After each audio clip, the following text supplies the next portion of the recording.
আমি মনে করি আমাদের সবাইকে মনোযোগ দিতে হবে এখন, কারণ আর করোনা হোক আর না হোক আর অত পাস ফিরে আসবে না, আমার অত পাসের কোন সুযোগ থাকবে না। তোমরা দেখেছো এর আগে পরীক্ষার প্রশ্নপত্র হার্ড হয়েছে, কোন ছাত্রছাত্রী হার্ড হয়েছে প্রশ্নের কথা বলার সুযোগ নাই। যদি বইয়ের মধ্যে থেকে হয়ে থাকে, আমি যদি না পড়ি তাহলে সেটাকে হার্ড মনে হবে, আর আমি যদি পড়ে থাকি তাহলে সেটা হার্ড মনে হবে না। এটা কিন্তু বাস্তবতা। আমরা যদি সেখান থেকে অনেক আন্দোলন হয়েছে, সংগ্রাম হয়েছে, আমরা সেখান থেকে ফিরি নাই। আমরা চাই পরীক্ষা ব্যবস্থার আমূল পরিবর্তন হোক। আমরা সবাই পড়ে পরীক্ষা দেবো, না পড়ে পরীক্ষা দেওয়ার সুযোগ রাখলে আমার যে জাতি, সে জাতি ধ্বংস হবে। যার জন্য আমরা সেই জায়গায় ফিরতে চাই না। যার আমি সবাই বেশি নিতে চাই না।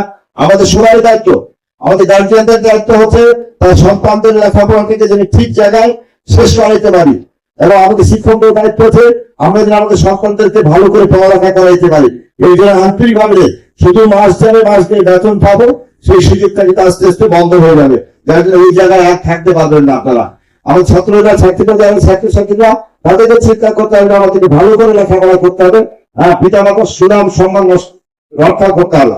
তাই আমি মনে করি আমাদেরকে সবাই মিলে এগিয়ে আসতে হবে, যেন আমরা এই শিক্ষা প্রতিষ্ঠানের যে ঐতিহ্য, এই শিক্ষার যে ঐতিহ্যটাকে যেন আমরা লালন করতে পারি, আমরা এই পক্ষে ধারণ করতে পারি। এই জন্য আমাদের সবাইকে কাজ করতে হবে।